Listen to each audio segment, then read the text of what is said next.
Hey, what's up, everybody? It's Franco here, and I'm back with another Clash of Clans video today. And I did want to make a strategy video. I know I never really make strategy videos, and I also made this new progress base, which I'll show off here, because I'm not really that great at attacking, but that is why I'm making this video. This video is for people that are not that great at attacking and kind of want to learn a spam strategy that works pretty well. So I copied this attack strategy from Itzu, who is one of the most skilled Clash of Clans content creators, and I didn't really think it would work too well. But then my hit rate just went up like significantly. And I know I went to Town Hall 16, but you can see that I have my Town Hall 16 army beforehand. So in these replays here, you see I don't have the Town Hall boost, and I'm getting some high percentages. So this is as far back as I can go on my attack log. And this is when I use Edrags. Spoiler, this attack strategy is using Edrags. Edrags with 3 rage, 4 freezes, 1 poison, and then Clan Castle 4th rage and Clan Castle invisibility spell. So 4 rage, 4 freeze, 1 and 1 poison and invis. And then I have the Town Hall boost here, and I hit significantly more 3 stars. So I hit actually 1. And then another 90% there. So this attack strategy works pretty well. It's what I've been doing for the majority of Legend League this season, and Legend League's almost over. So 8 days, you'll be able to push up pretty high in trophies as the season progresses. But then I adopted this recall spell strategy. First attack 3 stars, second attack 3 star, third attack. These misses are only misses because I'm not even using Clan Castle troops. So let's watch this replay, and I'll show you what this new attack strategy is. So it's the exact same thing as my old attack strategy. I drop in the Archer Queen, shoot a giant arrow across the base, and the thing literally this is all you have to think about for the giant arrow. Well, obviously you have to use the Queen with the giant arrow and healer puppet. I literally just shoot it across through the air sweepers. It has to hit both air sweepers. I don't even think any more about it. I don't think about funneling. I don't think about anything else. I'm like, I'm gonna shoot the Queen with the giant arrow across the base, and then whatever I get, and then I'll sit a couple seconds, read the base, and you kind of have a lot of leeway with this. And I know a lot of beginners kind of struggle with this part of the game, is like when you do the first phase of your attack strategy, like kind of just staring at the base for too long, and then you end up time failing. But that's not really an issue because it's Edrags. Edrags are the fastest, well, slowest troop in the game, but they wipe out the base the fastest through the chains, and they just rip through portions. So like an Edrag, if you had invincible Edrags versus any other troop, which I know this doesn't make any sense, they would wipe through a base in like a minute. Well, I think they would wipe through a base in a minute, and it depends on like the base, obviously, if you can get a lot of good chains on it. But with the current meta right now, with the Root Riders and stuff, I actually think Edrags are extremely slept on right now. So bases kind of don't design against Edrags anymore. They kind of try to design against Root Riders and Valkyries. So Edrags tend to work pretty well.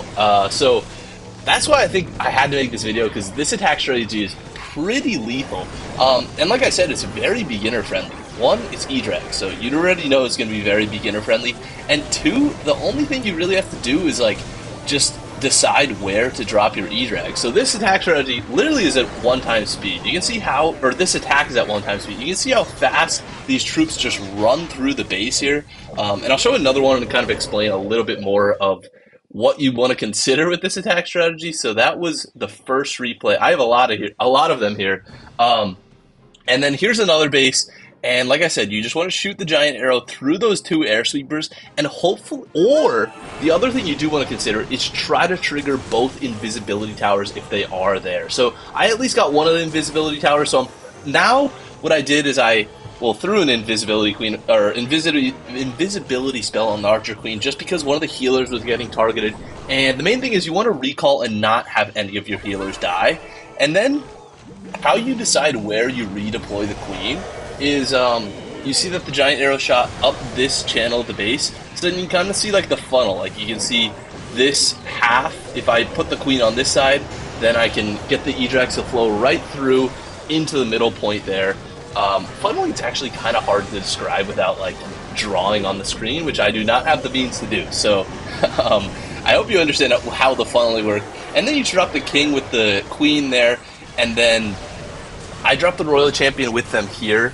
But you can wait with the Royal Champion a little bit. But ultimately, that's the whole strategy. There's really not much more to it. With my old strategy, there was no recall spell, so I would still shoot the queen through the air sweepers and the invisibility towers, which I think gives a lot of value and is very slept on, because the worst defense against Edrags is literally the air sweeper. If you don't attack into an air sweeper, Edrags, sorry, I was watching out of the corner of the screen there, that was really stupid. Edrags are one of the best troops in the game. Like, if there's no air sweepers on the base, or you can, like, counter them, like, they just rip through troops. But if they have to fight into an air sweeper, they are the worst troop in the game. Like, they don't do anything. So using the queen's giant arrow to shoot through these the air sweepers and also the invisibility spells work well, especially if I were to attack from like this side down here on this base and go straight through where the invisibility spells were. That would work pretty well.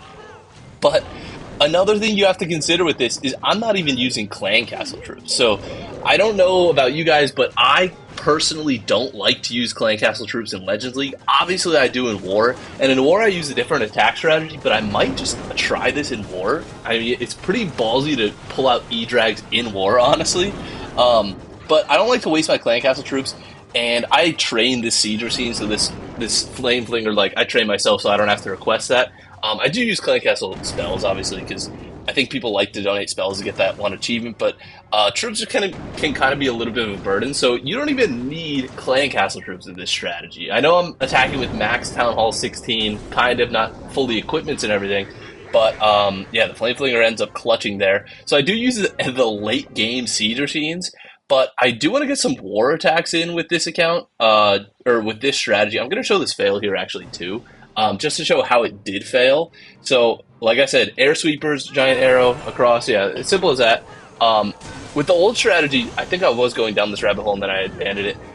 You would just have an extra rage, and that extra rage doesn't really do too much, because the queen I would drop just like I drop here, but then she just ends up dying. Like, whenever you get a good angle on these air sweepers, oh, which I missed, so that's probably why I ended up failing this base, is because I literally missed the giant arrow. But when you don't have the recall spell, the queen just ends up dying, and you just get a whole waste of the queen. When here you can kind of just get the queen and the king to team up together for like a pretty nasty cleanup, honestly, for the E-Drags.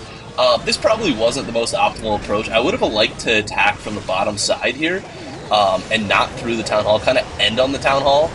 With these types of bases, sometimes it is smart to do that, because then the E-Drags are just going to die at the Town Hall. But I missed the air sweeper, so that is the most important part of this strategy, honestly.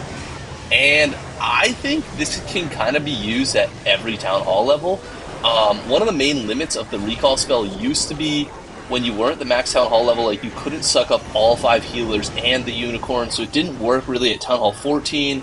I can't remember if Town Hall 15 you can get a high enough level that it can suck up all the healers, but it doesn't matter. Like, I'm talking about Queen Walk when you use 5 healers. When you're doing this strategy, you're only getting 3 based off the Queen ability. So I think any level recall spell, so even at Town Hall 13, this is a pretty viable strategy. And the best part about it is it's very brainless. Like, you just drop in all your E-Drags and then just let them do their thing. And that's why I really like this strategy. It's against the Root Rider meta. So if we look at, well, I failed this attack here. You know what's going to happen. If we even look at my profile here, I don't even have the Root Rider unlocked. I refuse to unlock it just because I think it's such an overpowered troop, and it's kind of ruining the game, honestly. But that's why I think this E-Drag strategy is pretty good now, and I thought I would share it with you guys. But I think that's about it for the strategy of this game, sorry, the strategy that I wanted to show you guys. I did want to talk about a little bit of my progress that I've made since I went to Town Hall 16, which was yesterday, honestly.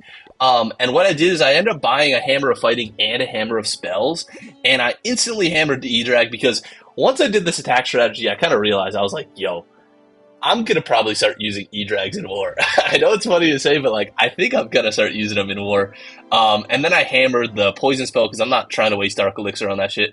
And then I just started upgrading Balloon. And honestly, that's all the troops you need, because if we look at what is used in this attack strategy, Freeze, Rage get maxed out at like Town Hall 12. Like, I don't even know. Recall isn't maxed, but you don't even need it maxed. And then what I did is, once I upgraded the E-Drags and stuff, I actually doubled down on this advice I was giving you guys in the last video. I'll link it at the end of this video so you can check it out. but I'm trying to take as much advantage as I can out of this unlimited hero event. So I had a builder finish and I upgraded everything with gold on my walls. And then what I did is I actually upgraded the yak with whatever dark elixir I had. And this might seem completely counterintuitive, but I had 210,000 and the king to upgrade I think took 290,000. So I upgraded the yak and then this is my biggest recommendation and this annoying apprentice builder. I use my Rune of Dark Elixir. So these last 12 days are probably the best time for you to use a Rune of Dark Elixir. I know I don't even have the storage max because I literally just went to the next town hall, but it's only 10,000 more. It doesn't really matter.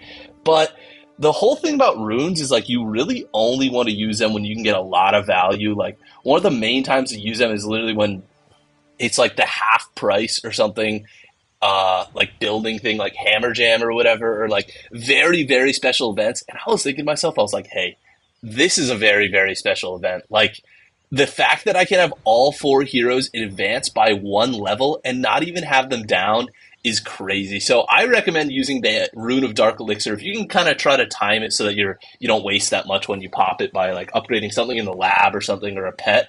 I definitely recommend it because I realized, hey, I can't. I was like, I don't know the next time I'm going to be able to upgrade my king, like, or maybe that's what I'll upgrade. But like all these other heroes, I don't know when I'm going to do it again. It's going to be months. And I was like, every single level I can get in these next 12 days is so huge. And that brings me to another point about this event: is it is also the perfect time to use builder potions. I have 3 left, and you best know I'm going to be using all those before this event ends because trying to make your builders go as fast as you can just to take a little bit more advantage of these hero upgrades is just so important as well.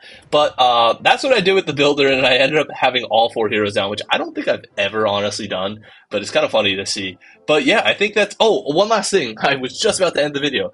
The reason I'm showing this attack strategy is because I'm literally at a trophy high right now. I literally just hit 55, 70, and then I took a defense. I hit the plus 40 here and then the minus 40. So right away, I got it taken away from me. But using this strategy, I'm literally at a trophy high. So I think it is undeniable how much better I am at attacking. Because last, like when I was using the old strategy in Legend League, which I think was yesterday, I just adopted it today. You can see I only got like 1 3-star. And I would average roughly like 2.5 3-stars a day. I would get either like 2 or 3, sometimes even 1 like yesterday. But then you see the very first day that I'm switching the strategy, I get 1, 2, 3, 4, 5 3-stars. My hit rate just goes up significantly.